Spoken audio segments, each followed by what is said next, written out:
All right, everyone. Hello, hello, hello. Hello, hello. Thank you. Welcome back. Hopefully, everyone's had a nice weekend so far.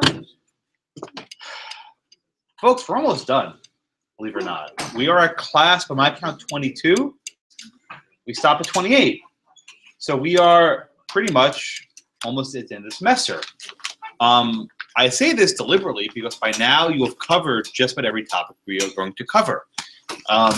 Many of you come to talk to me during office hours. Those of you who haven't, maybe you should. If you don't, that's your choice. I have online on the syllabus linked about 5 or 6 exams. At this point, I would strongly encourage you to do one a week. I understand my exam is the last or towards the end of your exam period, but don't let this linger. The easiest way to get an A in my exam is to take my old ones. It's not a mystery. I'm not that creative. I do the same thing every year in a different way. So if you take one exam per week, between now and December, whatever your exam is, you'll have basically done them all. And I think that'll put you on a much stronger footing. I also have the A+ answers, so it should be easy for you to compare and figure out where you are and where you stand. But I would strongly recommend that. Also, the videos are recorded. If there's any lecture that you didn't understand or you missed or that doesn't make sense, go back and watch it. They are a resource for you to use at your convenience. All right, any questions before we get started? No? Yes, sir. The sign sheet, I guess that's from... A couple people, for whatever reason, didn't make that part of the room, so this is the do-over. If you weren't here that day, just sign your name. The honor system, I'm not going to do. Yeah, this is last week. Yeah, just send it around with everything else. If you need it, sign. If you don't, just skip over it. All right, any other questions? Non-attendance related? I hate taking attendance. Such a waste of time. I do this because I have to, not because I want to. It wastes so much class time. Anyway. Any other questions? Okay, so today we are going to be finishing the topic of zoning. Next class on Wednesday, we are going to be starting the topic of takings, if I remember correctly. I think I'm right. Yeah. So let's see. On Wednesday we start takings. Yes. So our class today begins with a continuation of Belterra, and by way of review, let's see. Where did I finish last time? Thank you, sir.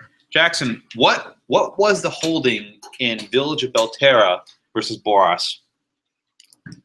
Let's see if we remember all the way back to Wednesday. Right. Something to do with unrelated. Keep going.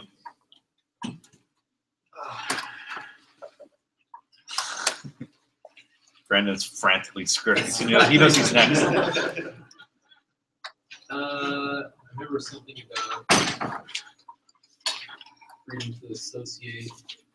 That's from the dissent. All right, Brandon, you want to take a stab? What about the case regarding more than 2 people unrelated? Right. So a city, Belterra, actually a town, enacted a law saying that no more than 2 unrelated people can live together at once. If you're related, as many as you can fit. But for unrelated people, hippies, as it were, only 2 per house. So Brandon, did the court uphold this regime? They did. And under what grounds did they uphold it? They have the right to impose reasonable restrictions for general welfare. Okay, good. So Village of Belterra stands to the proposition that under the police power, general welfare is quite broad. And the general welfare includes, like Brandon mentioned a moment ago, living conditions. You want to have people spaced out, you want to have, harmony, all this other good stuff. So in the process, the city can even go ahead and restrict how many people can live there. Now you say, well, how come all these related people can live there, but unrelated people can't?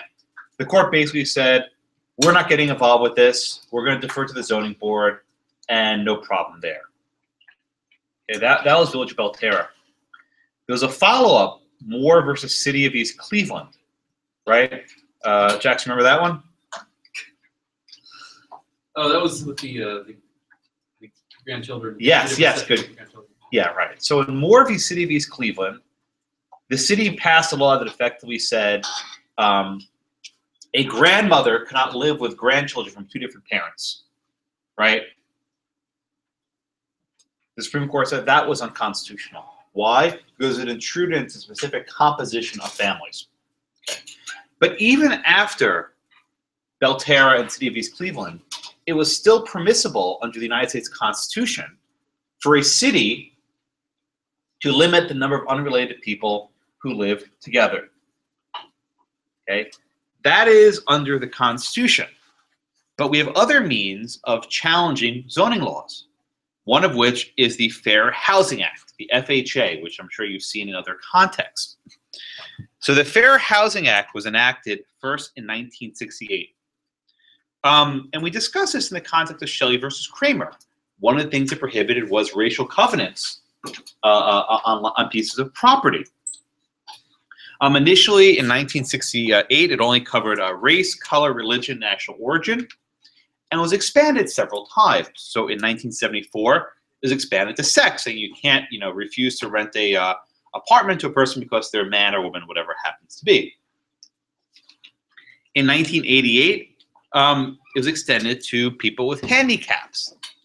It also said that you cannot discriminate on the basis of familial status. For example, you can't have an apartment that says you can live here, but no children under the age of 18. Okay. So the question for the first case, the Edmonds case, is what is the relationship now between Belterra and the Fair Housing Act?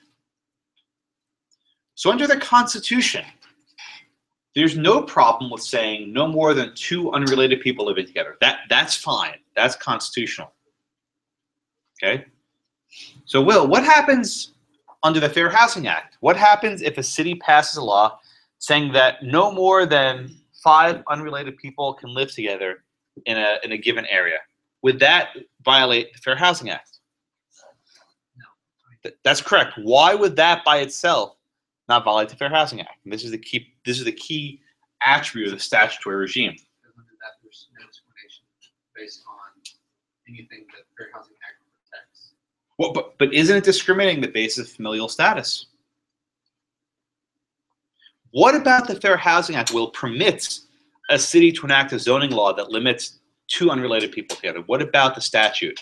And focus on the statute itself. This is what you guys don't do statutes. All you do is common law. So there's actually a little statutory interpretation here.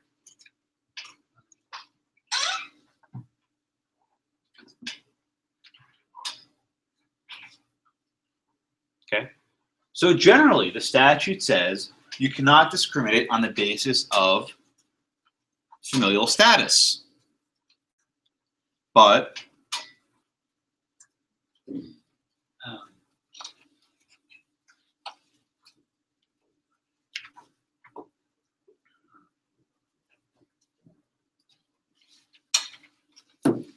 want to take a stab, Spencer?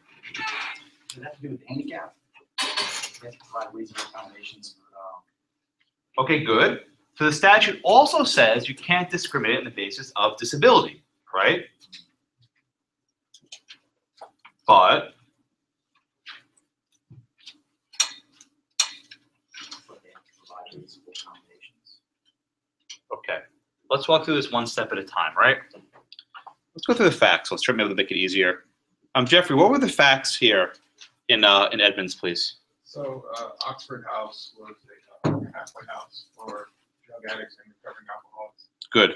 And so they were, I guess, turning this house into what would be like 10 or 12 people, which violated the city's ordinance. Okay, good. As far as the family. Now, what did the ordinance say, Jeffrey? Let's be precise. How's it phrased? Residential zoning. Okay, good. Limited housing to the family, which is defined as people related by genetics, adoption, or marriage, or a group of 5 or fewer unrelated persons. Okay, so let's just stop there for a second. The city had a law that said in a certain area, we're going to limit the number of people in 2 different ways. First, if you're related by genetics, adoption, or marriage, as many people as you want. Second, if you're not related by marriage or adoption or genetics, 5. right, so Jeffrey, is there any problem under Belterra with this sort of ordinance? Under the Constitution? Forget about the Fair Housing Act. Under the Constitution, is there any problem with this ordinance? I would say no. No. This is exactly the law at issue in Belterra, except there was 2 and here it's 5. In fact, this is actually more generous. Okay? So, Nolly, in this case, why is the halfway house, why is the Edmonds house in violation of the statute? Or this ordinance, I should say. Because the fire, the FHA said. No, not to the FHA. Does the halfway house with 10 or 12 people, whatever it is, does that violate the ordinance? We'll get to the FHA in a minute. Yes, yes, because there's no relationship, but there's more than five persons. Because Good. they're 10 to 12, more than 5. Okay, everyone said that, right? So Edmonds is violating the ordinance, right? And usually when you violate a city or a state ordinance, what happens, right? What happens, Tyler? Usually when you violate a city ordinance, what do you have to do? Pay a fine, Pay a fine or, more likely? or in this case, cut it down to 5 people. Yes, come into conformance with the statute. So usually when you're in violation of a state law of some sort, basically you have one option, come into conformance with the statute. But as I'm sure you've learned in common law, when you have a state law and then you have a federal law and they conflict, what happens? Preemption is federal law. Preemption. So what the Fair Housing Act, the Federal Fair Housing Act does is it preempts, or effectively trumps, if I may, the state law. Okay? Now, how in this case, Eric, how is there a conflict? What is the conflict here between the federal and the state law? The You can be very precise. wasn't this the family composition rule? It violated the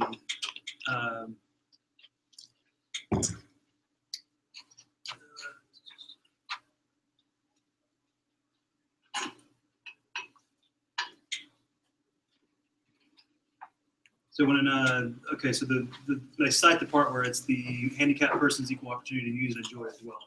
Okay. So the Fair Housing Act says you cannot discriminate with zoning laws that on basic disability, right? So, Catherine, what happens if the city passed a law saying that people with drug addiction, by the way, drug addiction is probably a disability. The court assumes it. The courts haven't held, but we'll just assume now it is an addiction, a disability. So, Catherine, the city passed a law saying no drug addicts, no recovering drug addicts can live in residential areas. What would happen to such a law? I don't think it would be invalid. I think it would be invalid. On what grounds? It would. Well, it sounds unconstitutional. No, there's nothing unconstitutional about it. Um, Under the law we're talking about under today, the fair housing. assuming drug addiction is a disability, could a city pass law prohibiting drug addicts from living in an area? No, not if it's. That's right. So I would say that if they just went out straight up and passed a law saying if you're a drug addict, you can't live in this area, that violates the FHA, no problem. But the city didn't pass that law. Alejandro, what law did they actually pass? They restricted, or they said what a family was, like limited that. Okay, good. So they didn't go about limiting disability directly. They simply said either related by blood or genetics, or 5 or less unrelated. But Edmonds House said, wait a minute, right? For us to have an effective drug rehab center, we need a critical mass of people. We need like 8 to 12 or whatever number of people it is. We can't run a rehab facility with only 5. It just simply won't work, right? So Greg, what did Edmonds seek from the city? Or put aside, under normal, forget about the FHA for a second, right? Forget about the FHA. If a zoning law says you're limited to 5, and you say I need to have 12, what would you normally do? A little bit of review. What would you normally seek? Exemption. Non-exemption. What's this called? Come on. If a zoning law is doing something to you that you don't like, what do you seek? Special. It could be a special exception, but not in this case. What would it be? What's the other one? You got to know this. Conditional use exception. Well, that same thing is a special exception. What's the other one? A variance. Variance. Right? So in theory, right, Edmonds could have gone to the city and said, listen, there's a hardship. There's a really hardship. We can't run our business with only 5 people. We need to have a special a variance and give us 8 or 10 or whatever the number is, right? Tyler, Chase, do you think such a variance would be granted in this situation? No, and I think we go assume it was denied. It wasn't in the case, but I'd be willing to put money that they denied the variance, because who wants a drug addict house living in your backyard? These are, remember I told you the story about the methadone clinic and that the sidewalk in front of me into a park? No one wants these people in their backyard, even though they're drug addicts amongst us everywhere, but that aside for a moment. So, because they couldn't seek a variance under state law, right? Tyler, what remedy did they seek under federal law? Or before they even filed the lawsuit, what did they seek? What's that thing called when federal law gives you some sort of remedy? Specific phrase in disability law you hear all the time.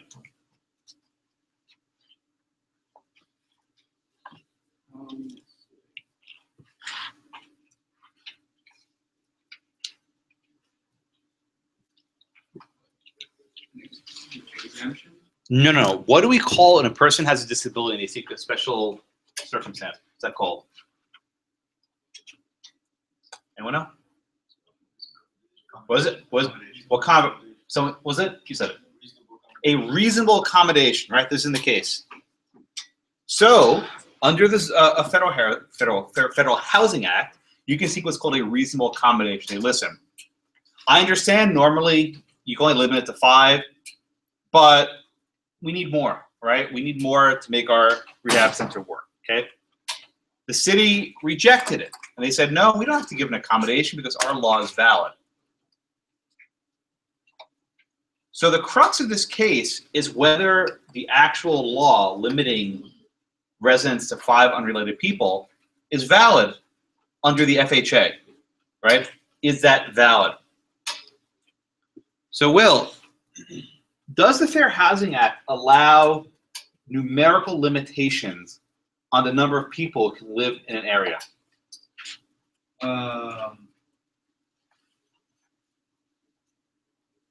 Does the Fair Housing Act permit numerical limitations on the number of people who live in an area? I think it does. It did. Okay. Do you have the specific phrase? There's a key phrase that they mentioned. Maximum occupancy restriction. Yeah. Here. So this is it, right? It says, quote, restrictions regarding the maximum number of occupants permitted to occupy dwelling. The maximum number of occupants permitted to occupy the dwelling. Those sorts of zoning ordinances are permitted. So in other words, if you passed an ordinance simply limiting the maximum number of people, you're good under the FHA. You're not violating the FHA. Okay? Everyone get that? If a city enacts a law simply limiting the maximum number of occupancy, they can't be sued under the FHA. But this case, the majority concludes, is different, right? Omar, is this simply or only a regulation on the basis of maximum occupancy? Okay. And this is the crux of Justice Ginsburg's opinion, right? There are 2 criteria under which the zoning ordinance operates. Remember I said first, if you're related by blood, as many people as you want. Second, if you're unrelated, 5. Justice Ginsburg says that this is not a simple limit on maximum occupancy because related people have no limitation. And Justice Ginsburg writes, therefore, this ordinance does not fall into the special exception. It does not fall into this maximum occupancy limit. Because it does not fall into it, it's therefore vulnerable to challenge as a violation of disability discrimination. And because they didn't offer a reasonable accommodation, allowing 12 people, whatever it is, the city violated the Fair Housing Act. Right? In short, the law in this city did not fit the exemption. It was not purely a limit on maximum occupancy.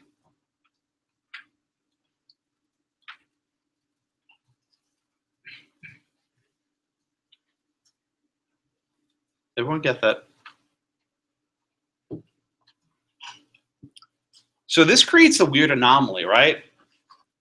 This basically makes Village of Belterra versus Boris kind of irrelevant, doesn't it? Because the exact same type of law which was upheld in Belterra under the 14th Amendment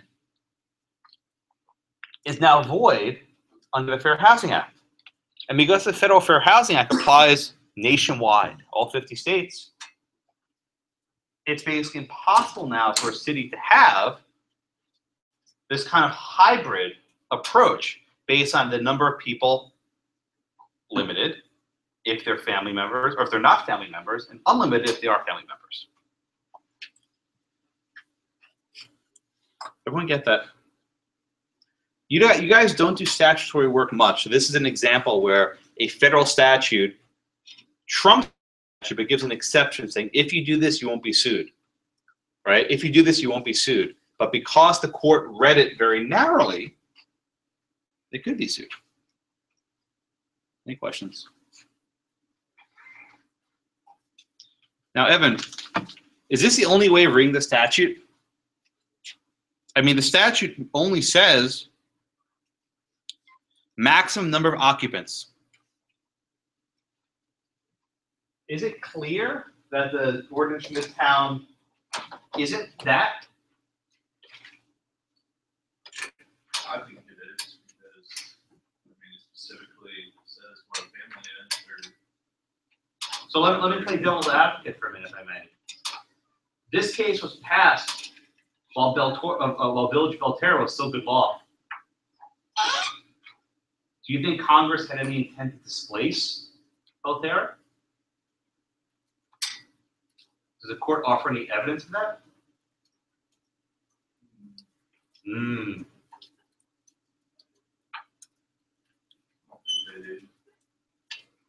What do you think, man? Is there any evidence by the court of what Congress actually intended here? Is there any intent?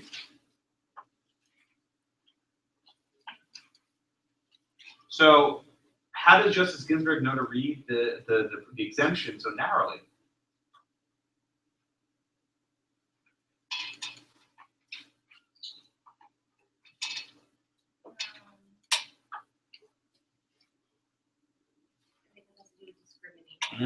Okay. And this is a good exercise in statutory interpretation. And indeed, there's a dissent, which your book unfortunately doesn't publish, by Justices Thomas, Scalia, and Kennedy. And they basically say, look, we should not be reading congressional policy so narrowly, right? The purpose of this provision, the dissent says, was to give deference to local government. The same way that Belterra said we're not going to scrutinize local government land use, the dissent says, listen, the purpose of this exemption is to prevent cities from getting sued. But by reading this exemption so narrowly, you're basically excluding statutes in every single city. Because think about it. After Belterra, if you were on the zoning board, every city wrote their policy to be exactly like Belterra. That's what it was modeled after. By the court reading this so narrowly, they've rendered all those statutes void, right? Every statute modeled after Belterra, after this decision, was now void because it did not fit the exemption. So the dissent says, wait, why are we being so strict? Now, Jimenez raises a fair point. He says, well, the flip side is, and this is what Justice Ginsburg would argue, this is the Fair Housing Act. It's about making housing fair, right? It's about eradicating discrimination. So it's either two ways of reading the exact same history of a statute. On the one hand, they were trying to eliminate the type of housing discrimination that went on a daily basis. On the other hand, this specific exemption was meant to prevent lots of lawsuits. So which is the right answer? Is it the Ginsburg majority or is it the Thomas dissent? You know, very often these sorts of statutory interpretation questions turn on first principles and how you approach the purpose of a statute. And depending on what level of generality you read the statute, you can reach very different results. In this case, it was 6-3. It wasn't 5-4, but it was 6-3. So it was close. And I think if you read the dissent, it's not very long. There's a decent argument that the majority reads this provision inconsistently with congressional intent, but such is the law now. All right, any questions on Edmonds? You don't get much statute interpretation. That's what all we'll do this semester on it, so get that much. One other case I'll mention, which you may have actually studied in con law, called Cleburne versus Cleburne Living Center. Sound familiar? From Cleburne, Texas? Okay. This was a similar case before the Fair Housing Act covered a disability, where it had a group home of 13 mentally handicapped persons. And the city of Cleburne, Texas denied them what's called a special use permit, basically a conditional use permit. And they sued for a violation of the 14th Amendment. So on the one hand, you have Belterra, right, which says the city can limit the number of people who are unrelated can live together. But in this case, the court found that this denial was actually unconstitutional. It violated the Equal Protection Clause. Why? Well, this isn't a suspect classification. Mentally handicapped is not something that warrants strict scrutiny. But the court effectively found that even though rational basis review applies, this is a group that was singled out because of their handicap, and this cannot stand consistent with the 14th Amendment. This case does not fit neatly into 14th Amendment doctrine. Indeed, it hasn't really been cited for much since, but at least it's still on the books. Okay. All right, any questions on that? I'll pause briefly to note my favorite acronyms of the entire book. Everyone see that footnote? I love these. So one of the key aspects of property law is that no one wants anything in their backyard. Has everyone heard of NIMBY, right? NIMBY? Not in my backyard. Everyone's heard this, right? The book lists several others, right, which I love reading. So banana, built absolutely nothing anywhere near anyone. Gumby, gotta use my backyard. Lasby, look at several backyards. Niabi, not in anyone's backyard. Nimble, not in my bottom line. Nim2, not in my term of office. That's a good one. I like that. Oh, God. Nerpy, never in rich people's backyards. Nibi, not in your backyard. This is my favorite one. Nope, not on planet Earth. Anyway, these are effective slogans that aptly characterize how land use works, because basically no one wants anything anywhere near them ever. Everything has remained exactly the same, lest it impact property values, lest it impact property taxes. We are having no interest in actually, changing the composition of our neighborhood. All right. Any other questions on the first case? Okay. So the next case is one of the more interesting cases we assigned for the year. Southern Burlington County NAACP versus the Township Mount Laurel. Dominique, would you like to say anything at the outset? I didn't forget. I know. I've been waiting. You've been waiting patiently. Yes. My mother doesn't remember. Did you grow up there? No. We moved there in the summer of '98, and we stayed there for 3 years. But just like reading the case, it was really funny because growing up there, I never remembered seeing a poor neighborhood or like area or everything were houses or at very minimum. There were like townhomes, like condos, but most people had houses. There were definitely no apartment complexes whatsoever. Yeah. I don't know if there's definitely like no Section 8 housing, no welfare houses, like that idea, like as public assisted lunches, that wasn't like a thing. I didn't know anybody on that. But I went to public school out there. But you remember I looked up at the Lawrence Townhomes. We lived down the street from one of them, and I know they were built. And they fought, when we first lived there, they fought really hard for the townspeople to not let anybody move in there. Mm-hmm. And I was like 9 to 11. And then we moved back when I was 13.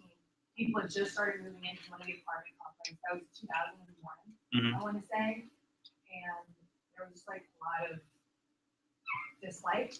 Or, Really? Even as a kid, you noticed that? oh yeah, for sure, because like we stopped by there on our bus route, and so there was, I don't want to say bullying or teasing, but there was definitely kind of a looking down on the people who live there. Really? Interesting. Well, I appreciate that. If you want to chime in, you have special permission to raise your hand during this lecture, because I've never actually had a student who's from this area, so I teach this case every year. And here's actually the area, in case anyone wants to know where Mount Laurel, New Jersey is. This is actually the arc that they drew, the entire area that's covered by the ruling, in case anyone wants to know how big it is. It's a pretty big area. And yeah, 32 minutes without traffic. Maybe in New Jersey, there's always traffic. Yeah. Yeah, it's pretty bad. It's a Jersey thing. You wouldn't understand. So this case is an interesting one to teach for a number of reasons. Because it really summarizes probably a lot of the sorts of frustration that I've heard you people voice during the lecture. So on the one hand, right, how do we define the general welfare? And for the most part, courts have always defined general welfare in terms of the people already there, right? Anything that can impact the property values of those who are already there is a rational state interest, and therefore you can exclude everything else. People also ask, what happens when a city is zoned so that people who are low income can't live there? Is there any remedy? And usually the answer is no.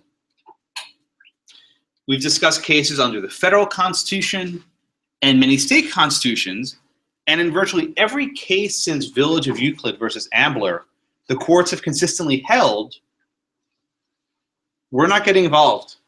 Land use is a democratic decision. We are not going to subject this to any scrutiny. So the Mount Laurel case, and there were 3 or 4 Mount Laurel decisions, I've lost count by now, it keeps going on.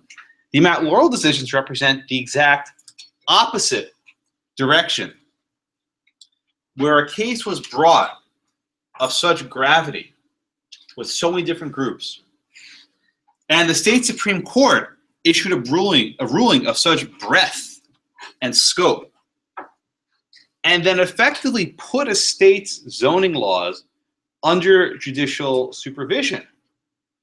The effects of which, as the notes discussed after the case, are up for debate of whether it was actually effective. Dominique saying that there were no apartment buildings perhaps confirms what those notes suggest. And the other point which I want to preempt is this was a one-state deal.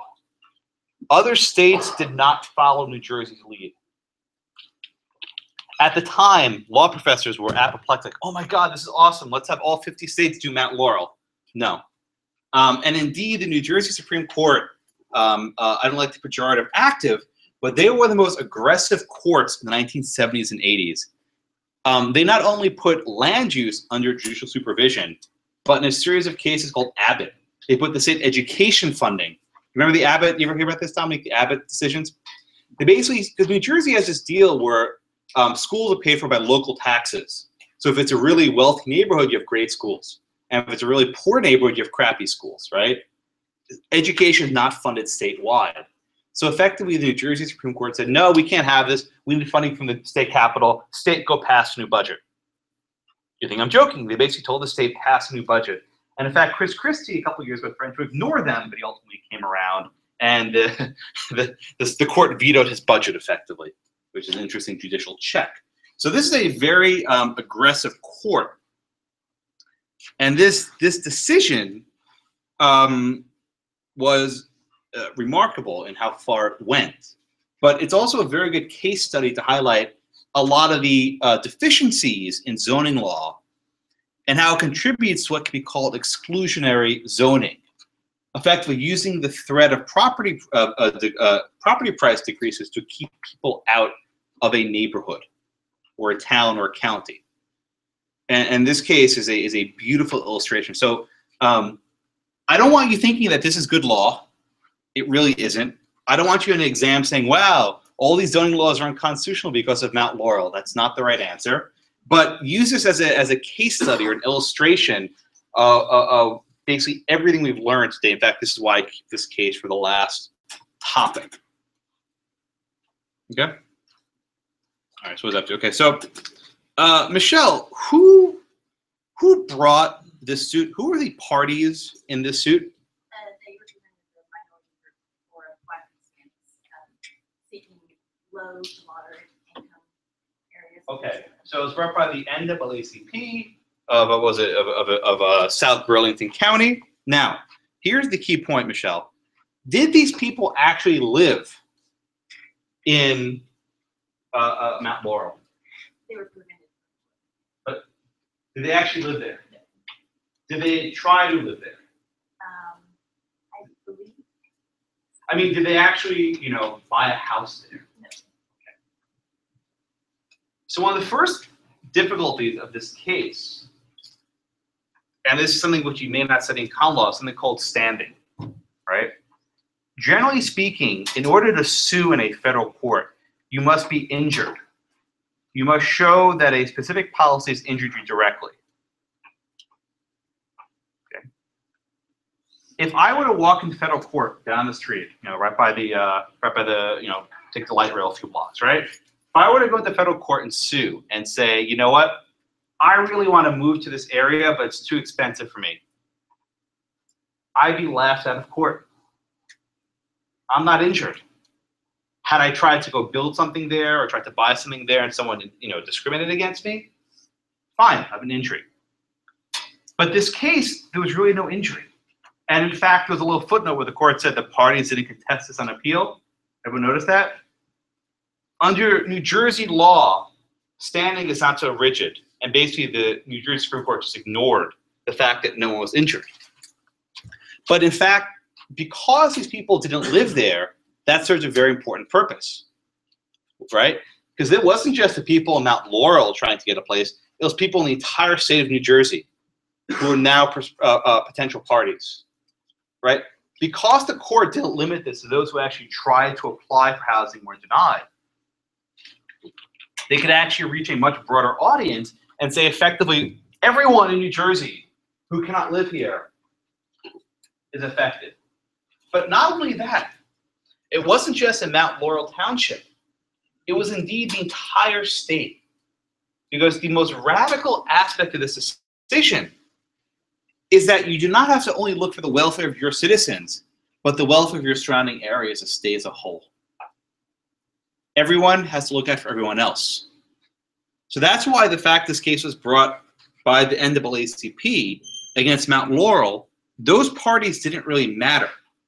And the court basically says, this case has a, quote, wider viewpoint. That's how it's phrased, a wider viewpoint of where it comes from. Okay. Yes, ma'am. A few weeks ago, you mentioned that when it isn't private litigation, it's not involving the city. But you couldn't discuss broad issues that would affect so many people because it's not the power of the court as part of legislation. So how is this permitted? It's just because they wanted to deal with this. It's a Jersey thing. I don't say this to dismiss your question, but this case, putting aside the merits, violates so many rules of jurisdiction. It's not even funny. What would have actually had to happen is you had to certify a class action of all people in an area who are injured, and then include as a class action defendant every single jurisdiction in New Jersey. None of that was done here. This is basically the New Jersey Supreme Court making up by the seat of their pants. And they basically acknowledge it in the introduction, saying, listen, we're going to do this, right? And it doesn't matter that these other places are not parties. Camden and Gloucester counties, other places, they weren't parties, right? They had no role in this case, but now they're bound by it. So they did stuff here that probably wasn't correct, but that didn't matter much to them. So let's actually go through the laws of Mount Laurel. Natasha, walk me through the different zones, the different ordinances in place, and how it restricts development, please. They had four zone areas. Mm-hmm. They had minimum lot size differences, and they were restricted for single family housing, and then another one were detached dwellings or single family dwellings, and then another one, they would increase the minimum lot size but as it increased per zoning area, they limited the number of people that could actually be within the multiple family residence. Okay, very good. So, Dominic, I'm sorry to keep coming back to you, but did you ever notice how there was a lot of area that was just kind of just empty in your neighborhood? Oh, yeah. Yeah. Every day. Growing up, there was from 4th to 7th grade, we would just go biking to like the woods and like the land. Wasn't that awesome? It was safer days. But in hindsight, you don't think so highly of it now, do you? So here was the deal, right? You had this township, Mount Laurel. About 30% of it was zoned for industry, right? But only about 100 of those acres were actually being used for industry. So I'd wager, Dominic, that most of the land you were biking through was just empty industrial land, if I had to guess. So what do you think it means, right, Peter, that so much land was zoned for industry, but very little was actually being used for industry? What do you think that means? And they were just hanging on to it, or they're already saying that they're going to use it later on. Right. Right. So this is a very common tactic, right? Because if you want to pass a zoning ordinance to keep out apartments, you make everything industrial.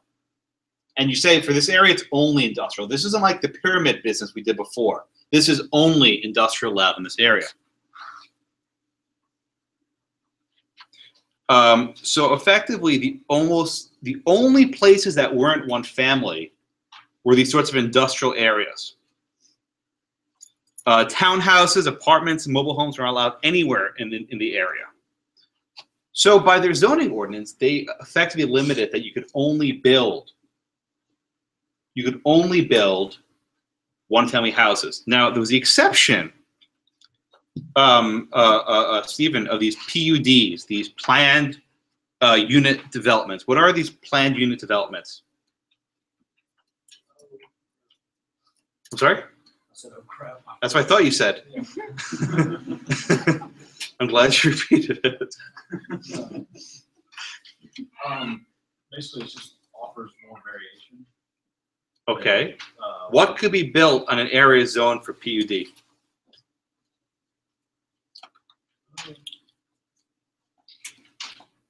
Just like smaller townhomes, not one family dwelling. Did the city specify what kind of use could be built on the PUDs? No. Right? So the PUDs basically said, in these limited areas, we're not going to restrict what kind of housing can be built. Right? But they impose very, very, very stringent requirements on the PUDs. Ben, walk me through some of these requirements, please.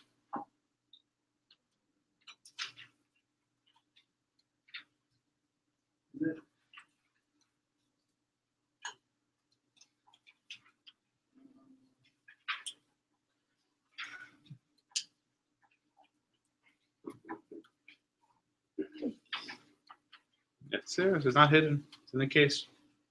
Caitlin? We talk about like only people of medium and upper income. How do they make sure that happens? They Does that have to do with the lot size of like The PUDs. Are these the rental, the form of rental card, medium rise and high rise apartments attached? You got it, Alex? They limited the number of apartments having more than one bedroom. Okay, good. So walk through one at a time, right? Even though you could build an apartment building, right? They wanted to make sure these were not families living there. So they said you can't have a lot of almost all one-bedroom apartments, right? You can't have, 2 to 3 bedroom apartments where a family could live. What else, Alex? They required that the developer must provide its leases that no school-age children shall be permitted to occupy any one-bedroom apartment. Okay. Again, you're effectively limiting whether a child can live in an apartment that's only 1 bedroom. Now, wouldn't it be great if every kid could have their own bedroom? Sure. Not everyone can afford that. So if you have 3 kids and you can only afford a 2-bedroom apartment, well, then 2 kids are going to have to live in the same room. That we void under the statute.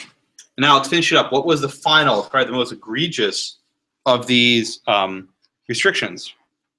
That prior to the issuance of the building permit, the unit required permit, on which one multi-family housing is constructed, providing that in the event more than three school children per family unit shall attend the township school system in 1 year, the developer will pay the cost of tuition to those schools. Okay, and so just so you don't make a mistake, that's 0.3 children, right?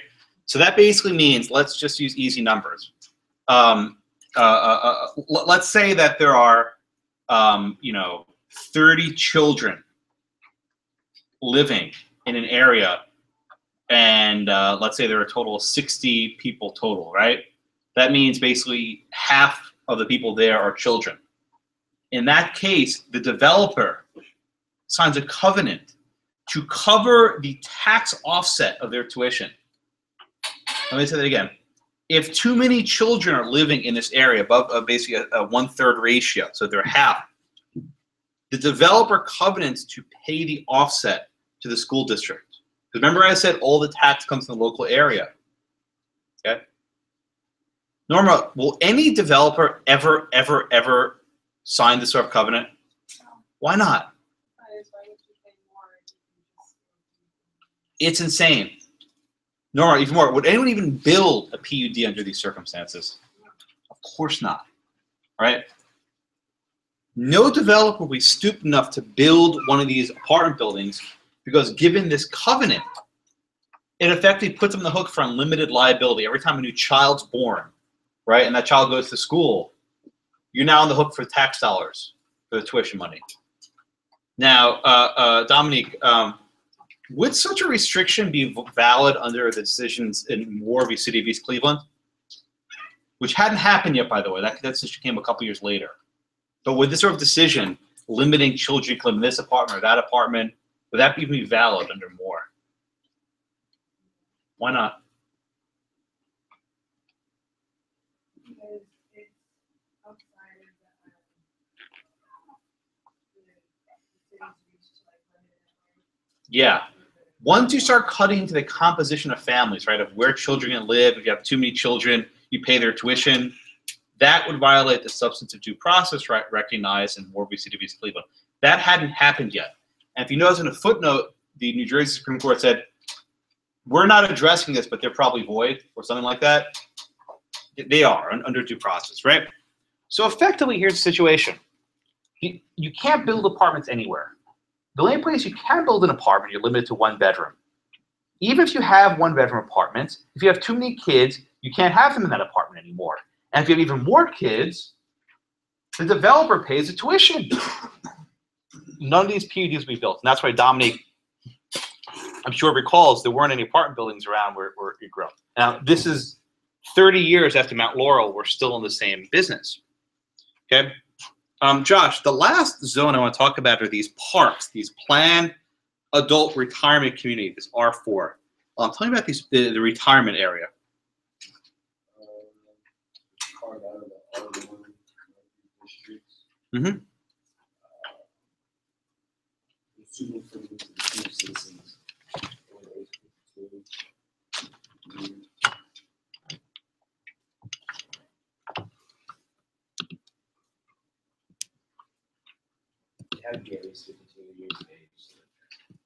Okay, so were the seniors allowed to live in 1 bedroom apartments or kind of these smaller units? Yes. So the court actually makes an important distinction here, right? On the one hand, the city allows smaller dwellings for old people, seniors, who don't go to school, don't usually have kids, and aren't contributing to the tax base. But younger families who may create children that go to school and dilute the tax base are kept out. So the court even notes it's kind of funny that in the one hand you have this affordable housing for seniors. On the other hand, families that with children are left out in the cold. Okay? All right, everyone get the facts, right? Everyone understand the actual law. Because that's about the last discussion of law on the entire decision. After that, it does what it does, I suppose. Okay, so then the court goes on its analysis, if you can call it that. They say everyone acts in a selfish manner, and they build a wall around their cities. And they note that since World War II, with the invention of the highway and the car, people are fleeing the city. So effectively, poor people can only live in the inner city, and more well-to-do people are able to live in the suburbs. And at bottom, if a city attempts to use its zoning laws to maintain a certain tax status, that the court does not allow. So, Sam, what responsibility does the court say a city has with respect to affordable housing? How do they frame this duty? They use this phrase over and over again. They say that every municipality must apply same regulations to make realistically possible and appropriate variety of choices. Yeah, those are the magic words, right? Realistically possible. Every municipality has a duty to make sure it's, quote, realistically possible to have a variety of housing available. They cannot foreclose the opportunity of low and moderate income. Okay? Those are the magic words. It has to be realistically possible. Okay.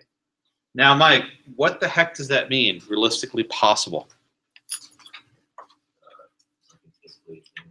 Louder, I can't hear. Something fiscally attainable. Fiscally? What do you mean fiscally? What do you mean financially? Ability to pay. Does the court much care whether the city gains or loses money here? No. So what do you mean realistically? They need to be able to accommodate their citizens in a way that, And not just their citizens, who else? Citizens of all states. They need to be able to accommodate them. Okay. Unless they can show particular circumstances why they should. Okay, good.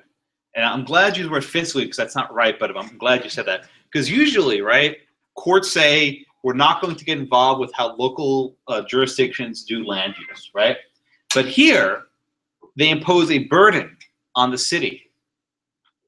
It's not up to the individual to show that they weren't able to buy housing. It's up to the city to show why they didn't provide affordable housing. Everyone see the difference? Usually, the person trying to live somewhere and can't buy a house must file suit saying, hey, wait a minute, I'm being burdened here. The court flips that. Now the burden is on the city of why they do not have it. And the court says it's a, quote, heavy burden. A heavy burden to show why they're not required to do so.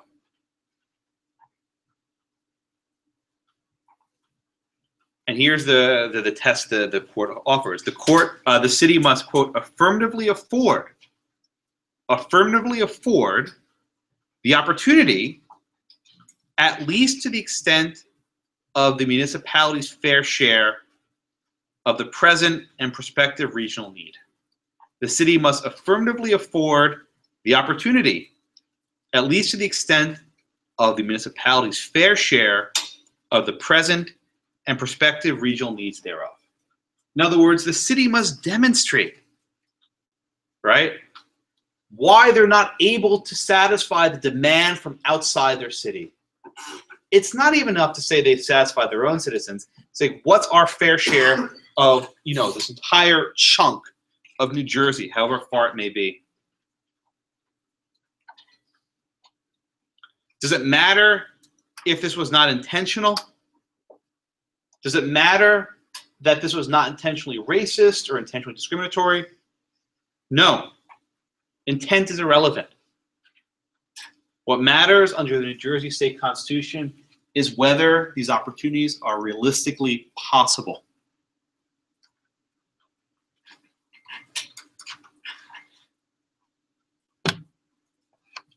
Everyone get at least the framework of the test?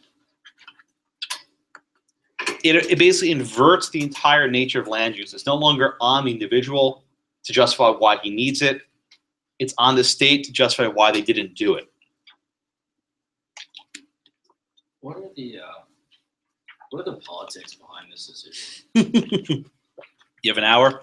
What do you mean? Well, I just feel like the court. Well, I'm trying to tread lightly here. It's okay. We're at week 20. It's class 22. Go for it. We're friends here.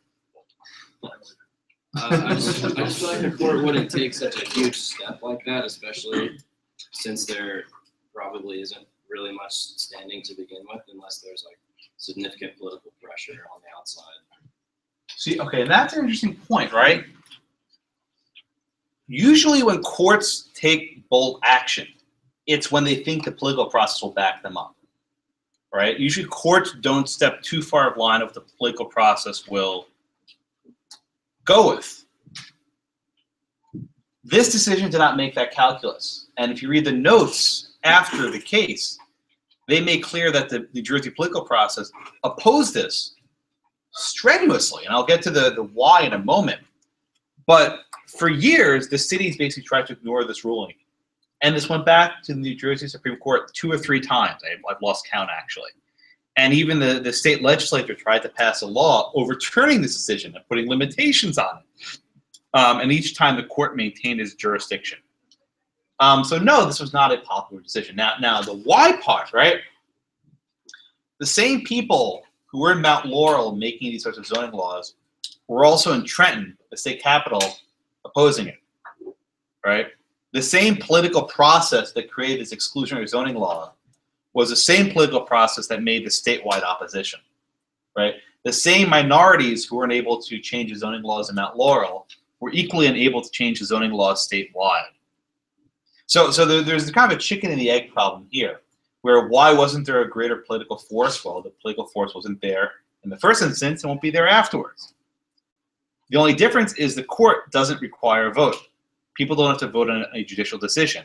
When the NAACP filed this lawsuit, they were able to try to circumvent the political process. Some may say even reinforce, to use footnote 4 language, the political rights of the various discrete and so minorities, right? This is what the court was trying to do. And although the case wasn't based on racial discrimination, it's very hard to read the decision in any other factor, right? They keep saying you have all these black people, all these Hispanics, all these other minorities, and they can't have housing. Yeah, Hannah? Well, the whole point of this is because of the tax rate, the factors. They just don't want that entire. So why don't the legislature just change? Why are they creating these? You answer your own question. Well, no, come on. Why do you think they structured this system in the first place?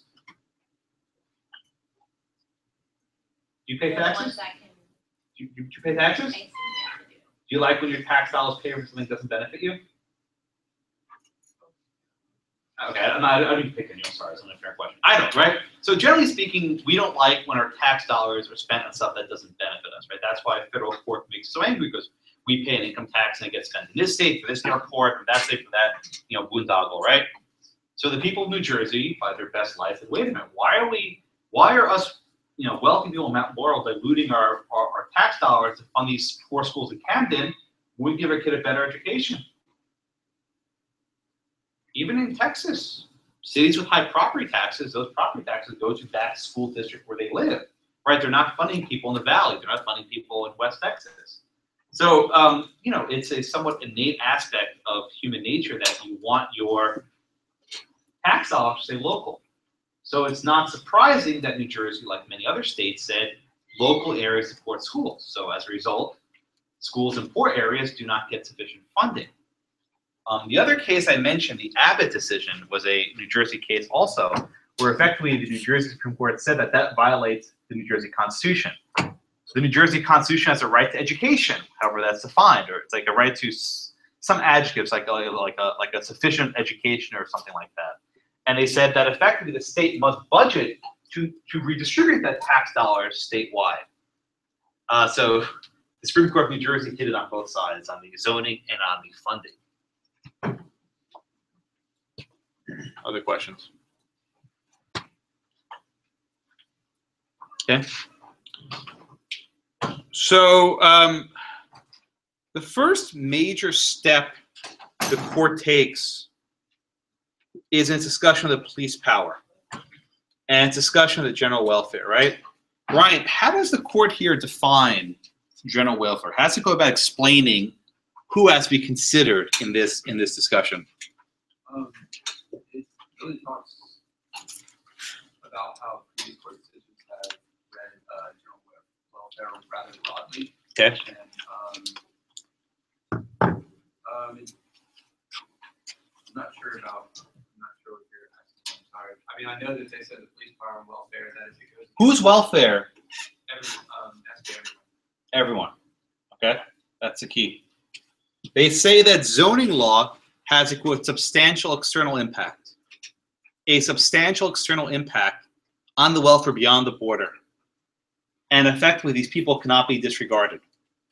So whereas before, when we talked about Ledoux, remember Stoyanovsky and the other cases with the flying saucer house, right? Is always, how do we keep our wealthy cities' property values high? Here they said that's no longer a concern. Effectively, they removed property value from the umbrella of general welfare. They removed property value from the umbrella of general welfare. And once you do that, there are very few grounds on which the state can make these sorts of zoning decisions. And by expanding who's protected, not just people in your area, but people in the entire, map, right? Everyone nearby are now covered. And based on this, the court holds that Mount Laurel must, quote, affirmatively plan and provide the opportunity for a variety of housing choices. Okay. Cameron, is it going to be enough for the city to actually zone areas for apartment buildings? Is that even enough? No. How far do they have to go? Well. What if they just turn all that industrial area to apartment zoning? Would that be sufficient? No, because the court's just not going to have Why not? They just, Yeah, I know they're not going to. Why won't that be enough? Okay, well,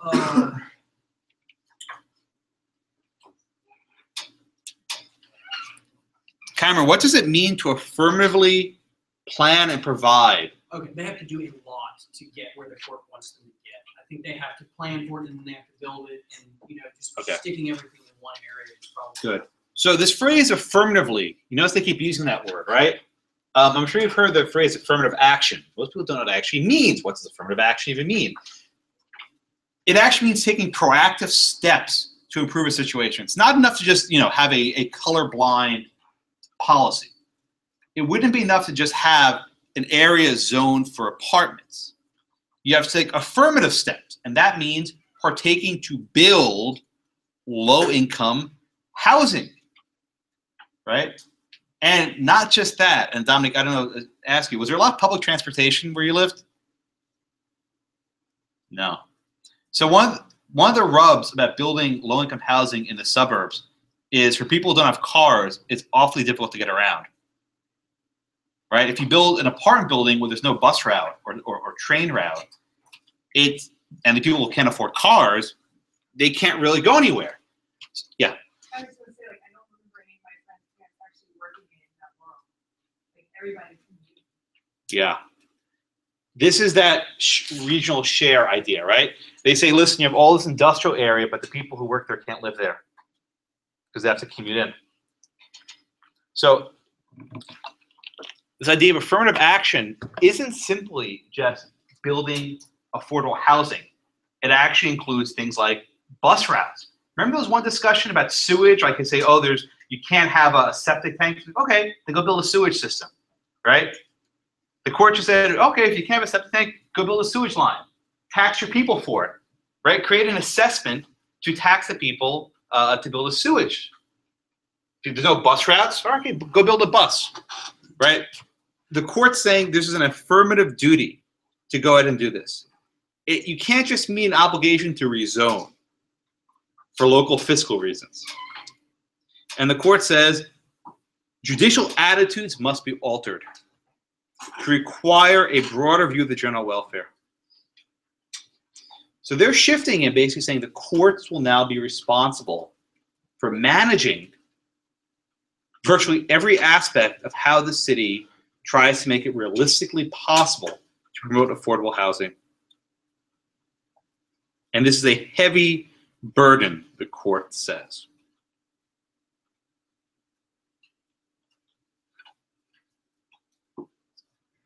What was that? That just feels so un-American. Un-American. Oh man, you just called the New Jersey court a bunch of communists. What are you saying? Yeah. Well, socialists maybe. Well, it's perhaps fitting. I'm actually teaching Roe v. Wade in about an hour. But the 1970s were a very interesting era with respect to the courts. And even though the Supreme Court of the United States wasn't quite where many progressives want them to be, a lot of state Supreme Courts started doing their own things, saying, listen, we're not bound by the federal Constitution. We're bound by our state Constitution, which as a state Supreme Court, they themselves are bound to interpret. In fact, Justice Brennan wrote a very famous article saying that the state constitutions should do heavy lifting where the federal Constitution will not. And this, I won't use the word communist, whatever you use, but this decision fits in with this trend. Question. Yes, sir. The people of Mount Laurel, when they purchase their home, they use the FHA backed mortgage to purchase it, or I don't know what year this. 75? Yeah, I don't know the history of those mortgages. Not sure. Sorry, I know you like talking about the FHA. I'm not sure. I'm really not sure. Aaron. Oh, and Glass-Steagall got a shout at the last debate. I was thinking of you. Glass-Steagall. Okay. Yeah, I was thinking of you. Yeah, Aaron. Well, it just seems like it doesn't, the ideas behind this doesn't match, because we're gonna tax people for adding buses and sewage and whatever else we have to. But then we have to provide affordable housing. Who's gonna pay for it? Because it can't be affordable if we're gonna raise all the taxes. Well, affordable means that the income is kept low by statute. So. And basically They have to pay higher taxes for these people? One at a time. Ryan? You allow builders. No, Ryan. This way. Sorry. Oh, always talk to Ryan. Yeah, but you can talk this way. Keeps it more civil. If, like with the PUDs, where they had all these restrictions, wouldn't allow people to build, they take the restrictions off, people are gonna come build because they want to build their houses, how they make money. You don't have to build the houses for them, you just have to allow low-income housing to come in. So one interesting aspect of low-income housing, it requires usually federal and state grants. Most developers won't build low-income housing if they can't profit off of it. Right? If you're limited in how much rent you can charge, you're not going to profit. So the court actually suggests at the end is that the city must work with the state and federal government to actually apply for grants and work with developers who come in and build it. So Aaron, it's not just that the state puts all the money up by itself, right? They're basically taking tax money from someone else. But somewhere along the line, someone will be paying for the things. Well, one of the aspects of this decision is that the New Jersey Supreme Court kept under judicial monitor this entire deliberation. So subsequent to this case, they appointed a 3-judge panel to make sure that these local jurisdictions complied, and not just Mount Laurel, but statewide. And this created, if you want, read the notes after the case. They walk through excruciating, painful detail of how the political branches fought over this. Yes, sir. So in municipalities where the real estate is very high, San Francisco Bay Area, whatever, Cape Cod, wherever, is there a particular circumstance just by the nature of the real estate that would allow them to not make their houses? I mean, San Francisco is an interesting area. I mean, I think I mentioned this last week, but it's effectively impossible to afford affordable housing. The tech boom has basically made the real estate so expensive that people can't live there at all. I don't know if they've had any Mount Laurel type decisions, but certain areas have become so prohibitively expensive, it's impossible. In New York City, another fairly large city, there's always a constant struggle. So this came up a couple of years ago, you might have read about this, where in New York City, to build any sort of new construction, you have to set aside a certain number of rent-controlled units, right? So to build a high-rise, let's say 100 apartments, you have to set aside, I don't know, 10, make up a number, right? So what a number of developers actually did was they would have this high-rise right on the waterfront, and there will be a main entrance for the people who have the regular price apartments, and then there will be a side entrance for the people in the low-income, the fixed rent apartments, and they have like a different door and a different elevator, and they won't have the various amenities. And these have been challenging courts saying that they're not actually complying with it. I can't remember how that wound up. But all efforts to require set-asides for low-income housing usually leave both parties quite unhappy. Catherine?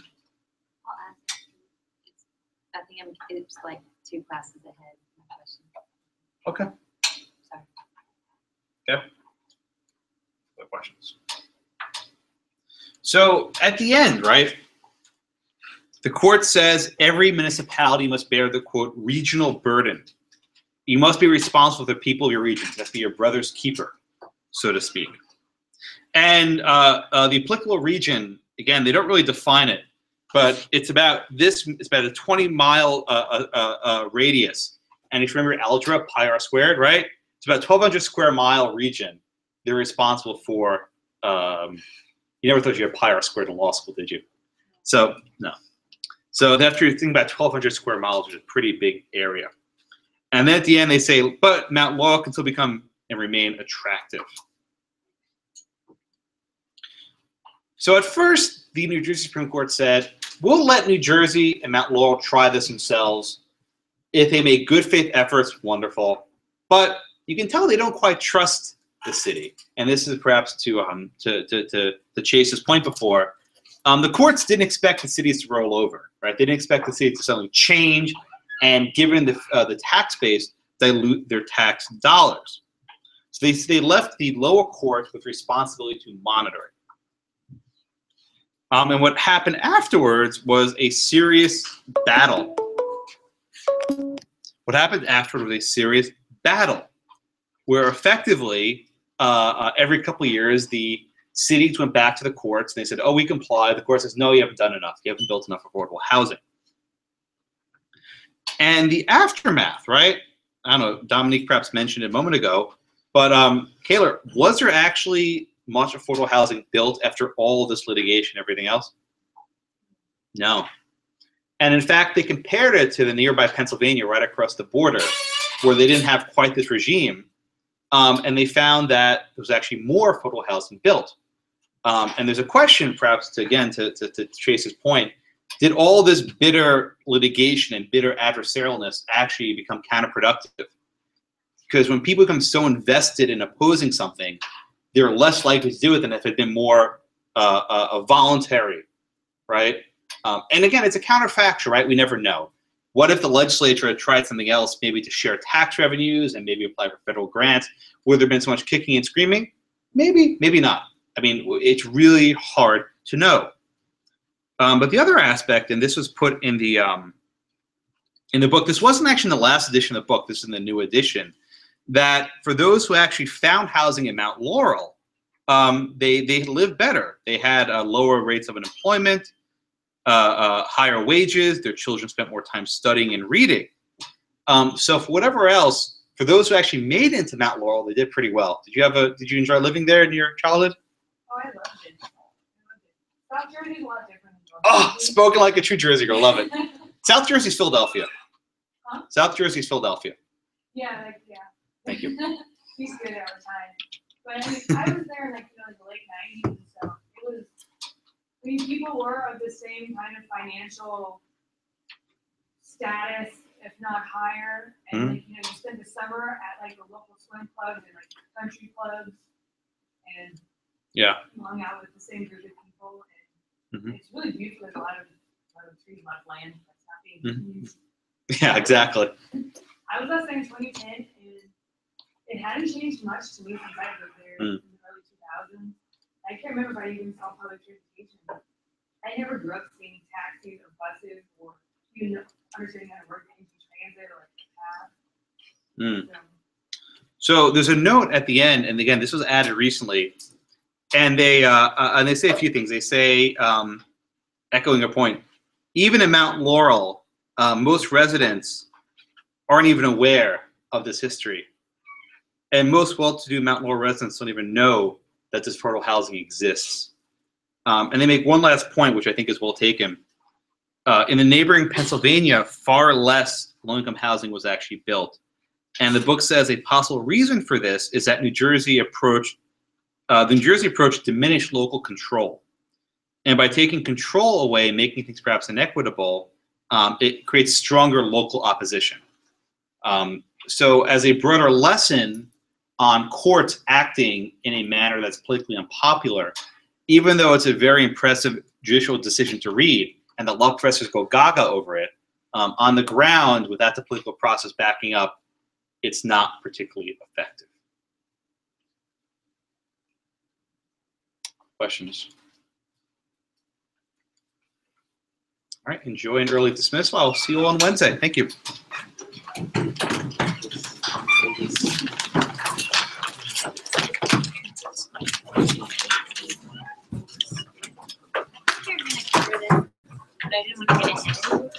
You're going to ask for an exaction?